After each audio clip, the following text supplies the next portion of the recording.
bikin Mas Dani penasaran, bahkan ketakutan. Ketika Mas Dani masuk, itu ada satu hal yang paling aneh. Apa? Ada satu boneka duduk di pojok.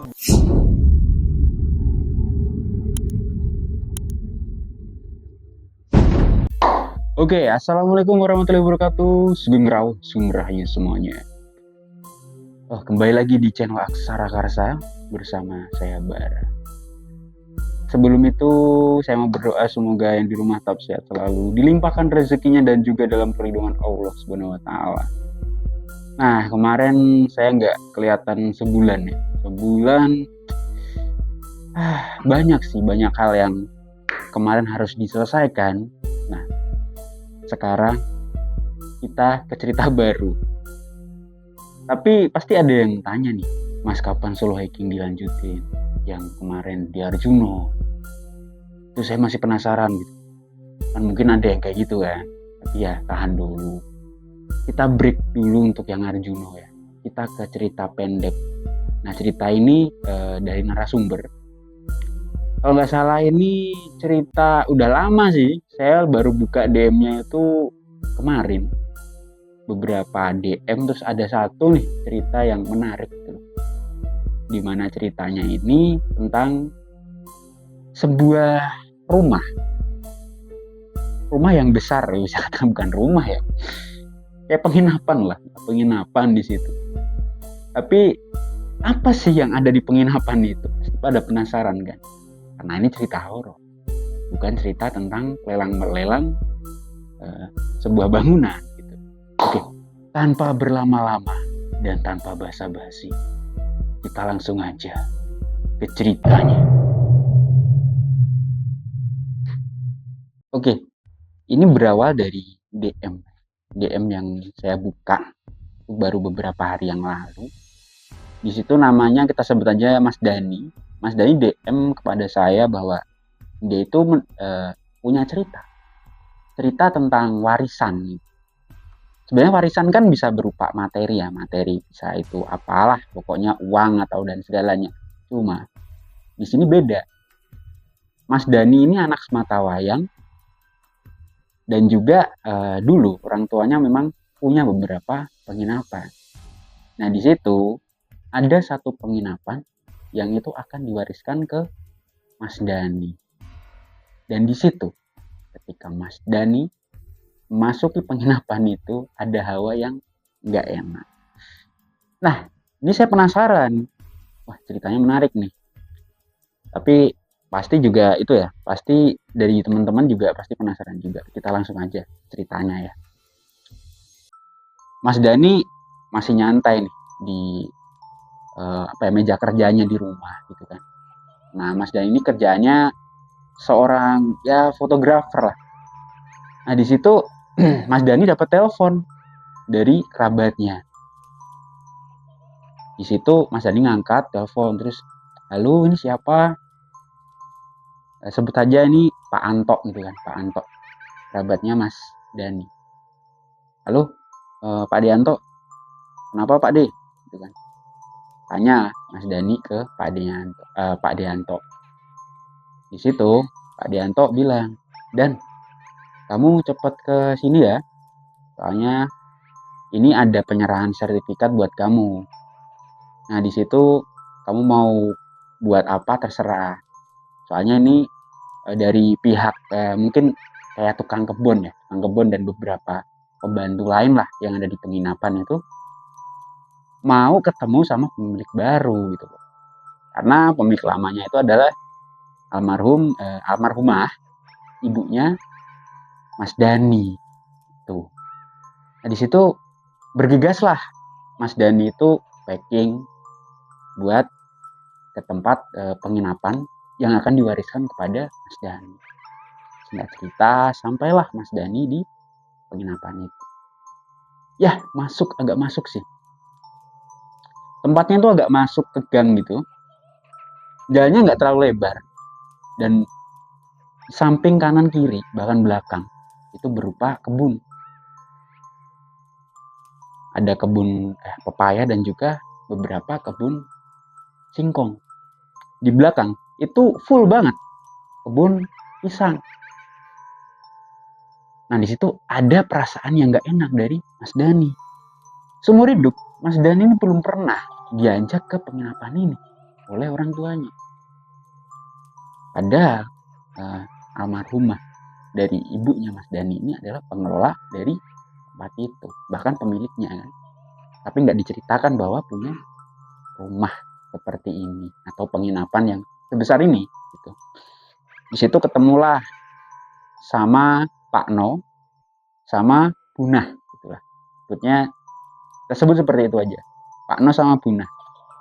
Beliau ini berdua ini sepasang suami istri yang menjaga penginapan ini.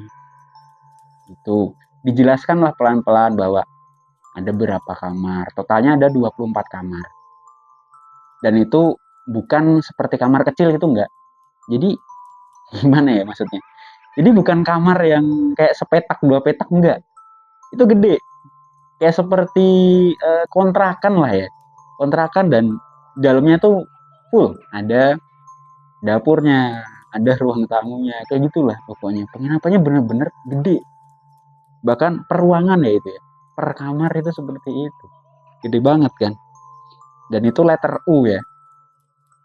Letter U dengan ornamen-ornamen Jawanya yang kental banget gitu kan. Beberapa pajang-pajangan seperti topeng, terus hiasan-hiasan juga yang ikonik gitu kan. Itu banyak banget di situ. Mas Dan ini rumahnya bagus.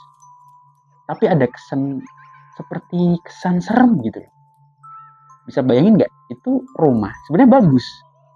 Cuma karena banyaknya perintilan gitu loh. Aksesoris yang itu seperti ada ya gambar Buto dan lain-lain itu kayak menunjukkan bahwa bagus sih, cuma serem gitu loh. Itu pikiran yang terlintas di otaknya Mas Dani. Kemudian diajak keliling. Jadi ruangan 1, ruangan 2 dan seterusnya sampai ruangan terakhir. Cuma ada satu ruangan yang nggak ditunjukin sama Luna. Apa ya? Mbok Nah. Ini nyebutnya apa ya? Pokoknya Nah sama No ya pokoknya. Jangan sampai lupa. Nah, Mbok Nah ini nggak nunjukin satu ruangan di mana ruangan itu paling belakang. Pokoknya letter U itu ada yang paling belakang dan itu deket sama pohon pisang. Dan di situ ketika Mas Dani tanya, Mbok, ini ruangan apa?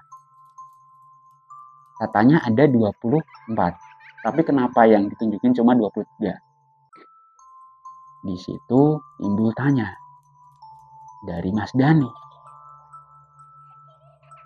Ini ruangan apa ya? Jangan-jangan ada yang disembunyikan dari Pak No dan juga Mbok Nah. Tapi Mbok Nah hanya bilang, nggak apa-apa Mas. Mas Dani langsung agak nada tinggi. Nggak apa-apa gimana? Mbok, ini lihat. Pintunya ini digembok, dirantai. Bahkan gemboknya cuma satu. Berapa gembok ini? Saya hitung lebih dari 10 gembok di pintu ini. Ada apa di dalamnya? Tapi kembali Mbok Nah nggak mau ngejelasin. Bahkan Pak No yang datang tiba-tiba, Mas, tahan Mas, jangan emosi Mas. Pokoknya saya jelaskan, tapi kita masuk dulu ke ruang tamu. Jadi ruang tamu itu gede ya, kayak ruang utama gitu kayak. Nah di situ ada meja resepsionis dan beberapa kursi gitu, yang biasanya untuk tamu-tamu yang baru datang. Nah di situ Pak No, Mbok Nah, dan juga Mas Dani sendirian ngobrol bertiga. Dijelaskan sama Pak No, ruangan itu Mas, itu udah dari awal saya bekerja di sini itu memang udah digembok Mas, dan itu bukan hal yang bisa saya jelaskan secara rinci. Hanya ibunya Mas Dani yang tahu itu ruangan apa. Soalnya ini bukan bangunan yang baru. bangunan ini udah lama. Bahkan Mas bisa lihat ornamen dan juga bentuk bangunan seperti apa. Mas Dani bisa tahu kan. Nah, Pak No berkata seperti itu. Mas Dani hanya ya nggak bisa ngapa-ngapain. Karena emang dari penjelasannya Pak No yang tahu seluk-beluk asal-usul dari ruangan itu hanyalah ibunya Mas Dani. Tapi ketika Mas Dani mulai penasaran dan meminta, Pak No, Bu Nah, mohon maaf, kalau ruangan itu saya buka gimana? Pak No sama Bu Nah langsung terkejut. Bahkan seperti ngelongo, nggak percaya permintaan macam apa ini gitu. Karena apa ya? Menurut Pak No, ruangan itu emang dilarang untuk dibuka. Bahkan dulu sempat ada yang mau membuka paksa, entah itu tamu atau siapa gitu kan. Dulu banget itu dimarahin sama ibunya Mas Dani. Katanya nggak sopan kamu nginep di sini tapi kenapa kamu mau buka ruangan yang emang nggak boleh gitu kan. Padahal dari awal udah dibilangin bahwa kamar ini nggak boleh dibuka. Di situ Pak No langsung marah. Nggak boleh Mas. Bahkan Mas sekalipun kalau meminta untuk membuka ruangan itu saya nggak akan mau. Bahkan saya akan menghalangi pintu itu biar nggak dibuka. Karena ini wasiat ibu. Kata Pak No. Ya udah gitu kan akhirnya. Pikir dari Mas Dani. Kalau nggak boleh dan itu wasiat dari ibunya. Ya mau gimana lagi gitu kan. Akhirnya waktu yang tadi berawal dari pagi dengan aktivitas yang diikuti oleh Mas Dani mengelilingi tempat itu, waktu pun berubah yang awalnya terang menjadi gelap. Mas Dani kemudian istirahat di salah satu kamar yang ada di penginapan itu. Masih maghrib, ada suara gema azan karena emang gak jauh dari masjid. Kurang lebih perkiraan Mas Dani, penginapan dan masjid itu berjarak sekitar 50 meter. Gak jauh-jauh banget lah. Nah itu masjid termasuk masjid yang gede gitu. Di situ Mas Dani kemudian pamit sama Pak No sama Mbok Nah buat pergi ke masjid dengan naik sepeda, dan itu sepedanya minjem dari Pak No. Tapi ketika Mas Dani mau ambil sepeda ya, karena sepedanya itu di belakang gitu ya, dan posisinya itu deket banget sama kamar yang dikunci rapet itu.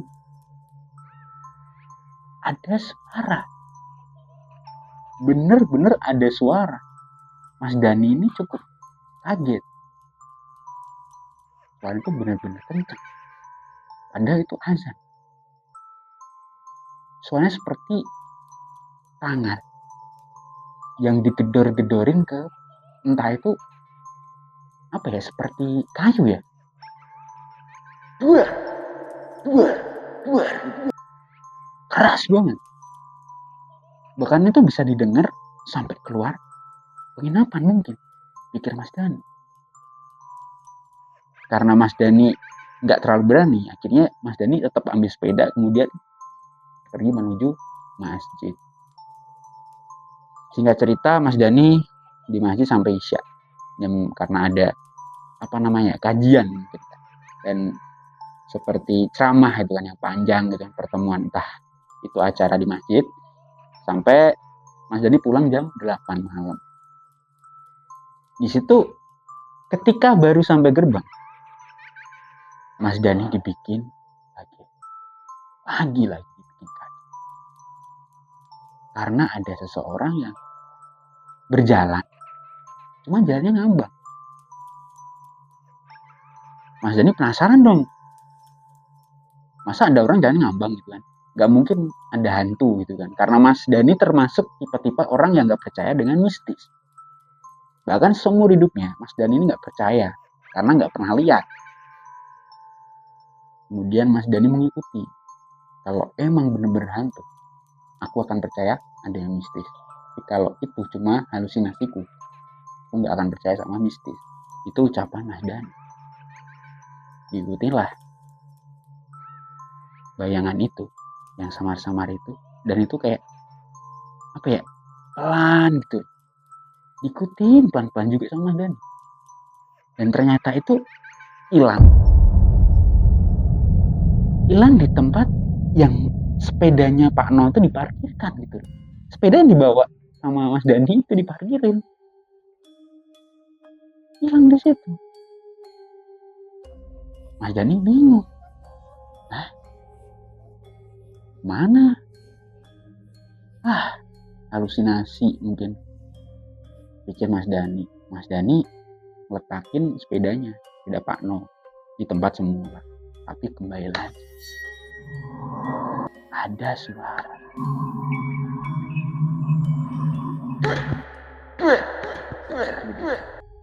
Suara yang sama. Suara di mana ada pukulan keras, benda yang dipukul keras.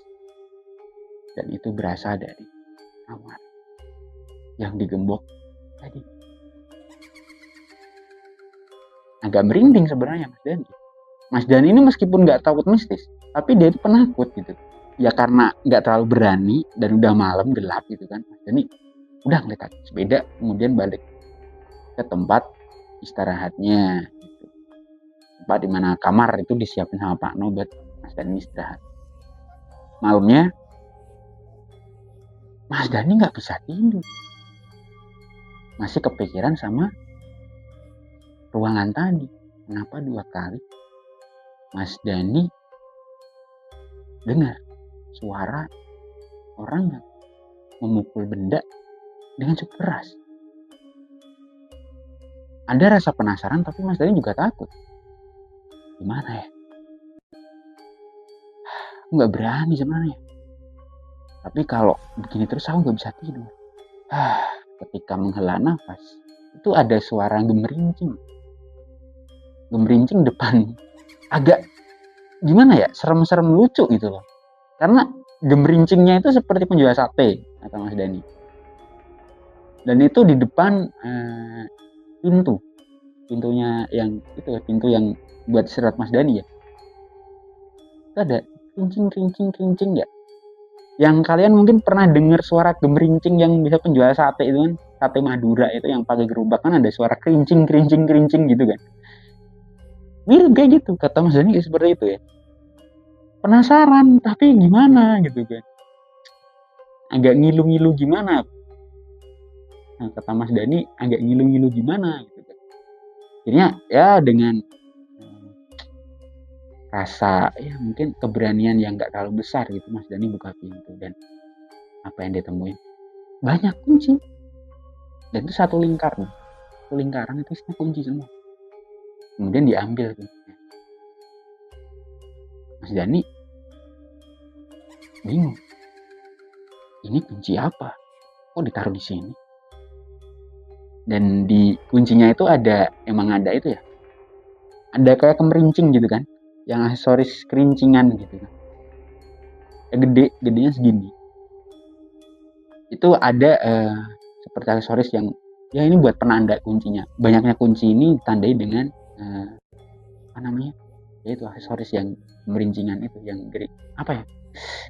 Pokoknya bunyinya kemerincing gitu kan, yang suaranya kemerincing gitu kan. Nah di situ diambil Mas Dani.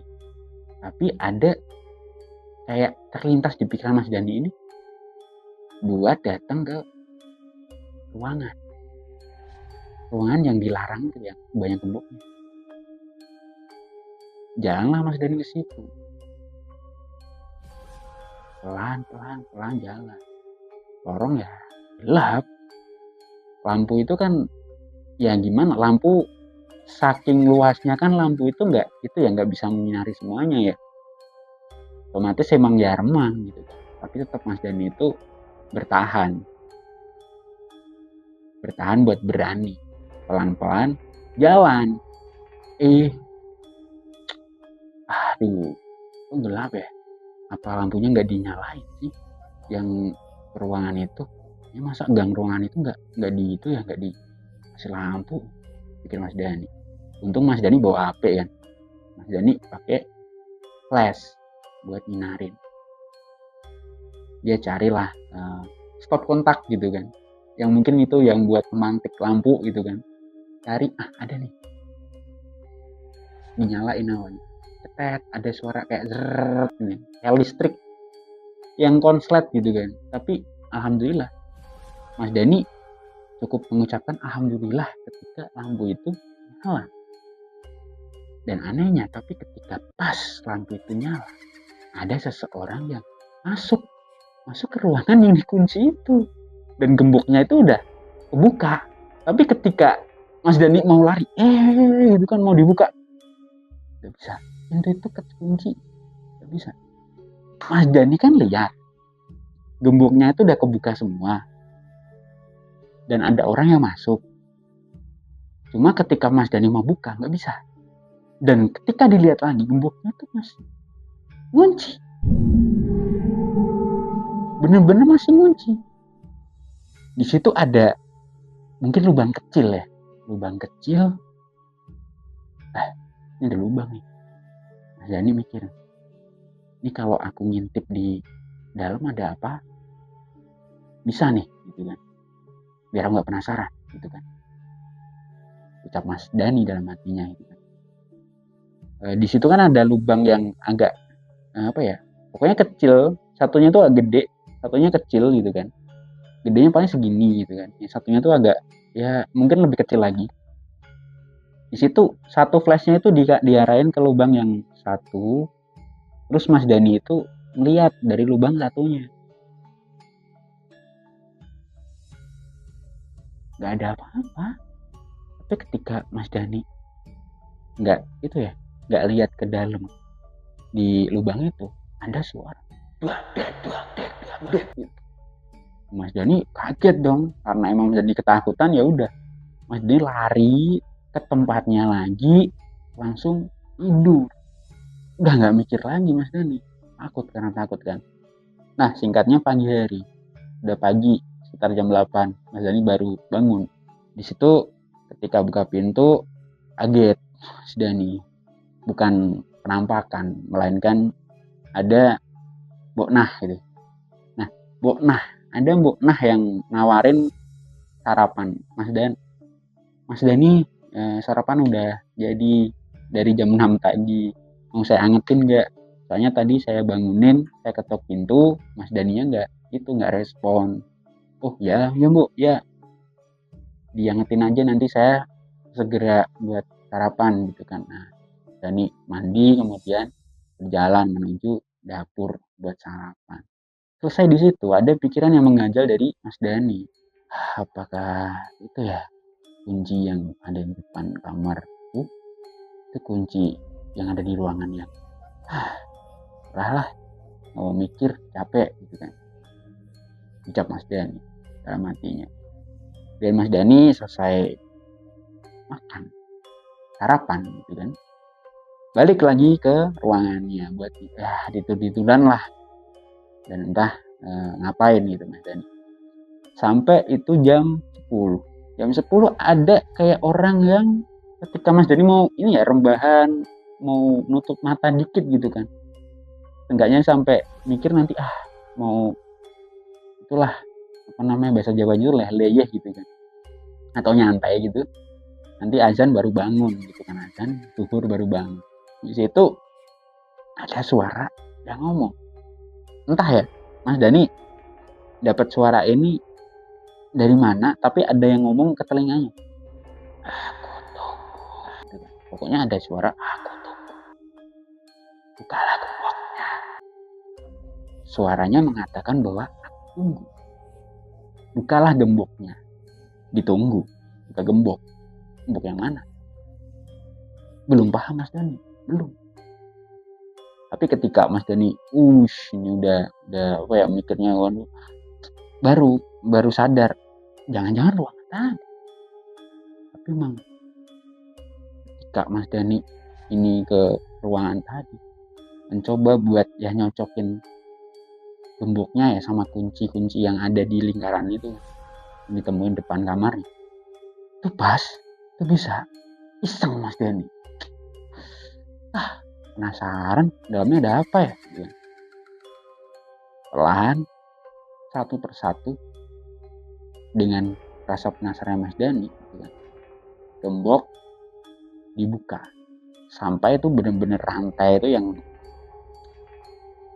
membelenggu pintunya itu bener-bener udah terlepas, tinggal satu.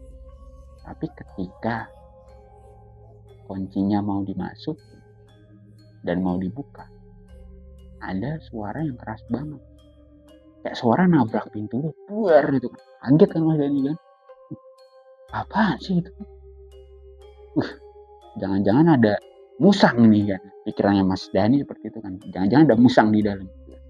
Buka dulu pintunya, tapi ketika dibuka jengkrek gitu tuh kayak apa ya, pernah nggak sih kayak buka pintu yang itu pintunya itu apa ya, bukan pintu sih, kayak ruangannya udah nggak itu ya, udah nggak dibuka lama banget gitu loh, jadi kayak hawa pengapnya itu benar-benar keluar gitu, kayak gitu.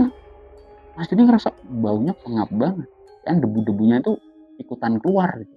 Tapi bukan itu ya bikin Mas Dani penasaran bahkan ketakutan. Ketika Mas Dani masuk itu ada satu hal yang paling aneh. Apa? Ada satu boneka duduk di pojok. Boneka itu mukanya udah nggak kelihatan, rambutnya panjang banget, pakai gaun putih. Gaunnya seperti gaun anak-anak karena emang bonekanya muda anak-anak ya.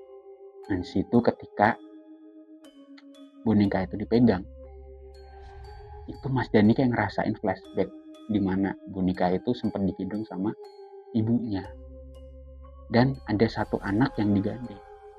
Ya seperti apa ya, kayak kan dikasih gambaran kayak ya mungkin kayak apa ya, ceritanya seperti mungkin kayak film ya, nggak tahu juga, saya nggak tahu. Cuma di situ ada flashback di mana boneka itu digendong sama ibunya Mas Dani, dan ibunya Mas Dani itu gandeng satu anak kecil, itu cewek. Tapi di situ Mas Dani agak bingung, ibunya lebih muda dan nggak seperti yang Dani lihat, umurnya mungkin lebih muda lagi daripada ketika ibunya masih hidup gitu loh. Bahkan masa kecilnya Mas Dani pun melihat ini lebih muda daripada ibu di masa itu. Jadi timbul tanya, ini apa? Dan di situ katanya ketika ruangan itu dibuka dan Mas Dani nemuin boneka itu, suasana dan kehidupan dari Mas Dani udah berubah. Kayak semua hal-hal yang Mas Dani nggak percaya, mistis dan lain-lain, itu selalu hadir di depan matanya Mas Dani. Dan di DM itu Mas Dani tuh bilang gini, Mas, saya baru nemuin ini beberapa bulan lalu loh, cerita ini ada. Maksudnya saya cerita saya itu beberapa bulan yang lalu, dan ini saya masih bingung saya harus apain karena tiap malam saya diteror sama boneka ini. Bahkan saya dikasih lihat hal-hal yang ngeri. Dan terakhir itu Mas Dani sempet ya kayak bonekanya itu ngasih gambaran, Mas Dani kasih gambaran cewek ini, bukan cewek ya, anak kecil yang pakai gaun putih itu kan, yang digandeng sama ibunya itu ketabrak. Dan yang nabrak itu bukan kayak nabraknya secara nggak sengaja, enggak, nabraknya sengaja. Bahkan sempet kayak berhenti kemudian kayak senyum sama ibunya Mas Dani. Dan baru kemarin saya mau tanya gitu kan sama Mas Dani, ceritanya ini cuma segitu aja gitu kan, tapi nggak dijawab sampai hari ini nggak dijawab. Saya nggak tahu juga lanjutan ceritanya seperti apa. Cuma ya ini cukup ngeri sih. Ngerinya apa ya, Mas Dani cerita tentang ya awalnya itu saya biasa aja sih, kayak ceritanya tuh monoton gitu loh. Tapi ketika pas buka ada bonekanya dan dikasih gambaran itu saya merinding, sumpah itu merinding. gimana nggak merinding kasih gambaran kayak gitu, ibunya masih muda. Nah itu cewek ini atau anak kecil cewek ini siapanya Mas Dani gitu. Karena Mas Dani sempat ada apa ya, sempat bilang di DM itu, saya nggak punya saudara Mas, saya anak semata wayang gitu. Siapa? Dan ibunya Mas Dani nggak cerita bahwa dia pernah punya anak selain Mas Dani. Ya kan tadi di awal sebutin bahwa Mas Dani adalah anak semata wayang. Capek kan? Capek saya juga. Ya, mungkin hanya sebatas itu ceritanya ya. Awalnya saya juga mikir ini ceritanya monoton gitu loh. Cuma yang bikin saya penasaran itu di endingnya. Si anak gadis siapa? Itu yang bikin penasaran sampai sana. Tapi nanti kalau Mas Dani balas DM saya tanyain. Saya tanya lah. Udah nemu nggak jawabannya? Karena ini DM dari ya 2021 kalau nggak salah kan. 2021. April pokoknya itu habis saya ulang tahun gitu. Ada DM gitu. Dan saya baru buka beberapa hari lalu. Coba nanti saya cek lagi. Barangkali Mas Dani udah balas. Oke, itu salah satu DM dari pembaca setia ya yang ada di Twitter, bercerita tentang ya warisannya berupa rumah itu kan, berupa penginapan, dan di situ ada kejanggalan salah satu ruangan itu digembok banyak banget. Dan ketika gemboknya dibuka oleh Mas Dani, ada boneka, dan boneka itu seperti memberikan sebuah gambaran. Gambaran apa? Gambaran tentang masa lalu dari ibunya Mas Dani. Tapi mungkin saya hanya bisa apa ya, memberikan seperti pendapat saya. Mas Dani bingung lah, ibunya udah meninggal, mau tanya ke siapa. Oh juga ruangan itu udah ditutup bahkan sebelum Pak No dan Bu Nah itu ada. Entah, saya pun kalau jadi Mas Dani saya juga bingung. Oke, mungkin hanya sebatas itu yang bisa saya ceritakan ya. Silakan jawab sendiri. Saya capek kalau suruh eh, apa sih, ini siapa, aduh capek. Pokoknya saya nyebarin cerita aja sih, karena endingnya yang bikin saya penasaran. Oke, matur nuwun semuanya yang udah mendengarkan cerita pendek ini. Semoga terhibur. Cerita yang ya monoton gak apa-apa. Tapi iya ya gitulah pokoknya. Oke, sekian dari saya. Bala Karsa.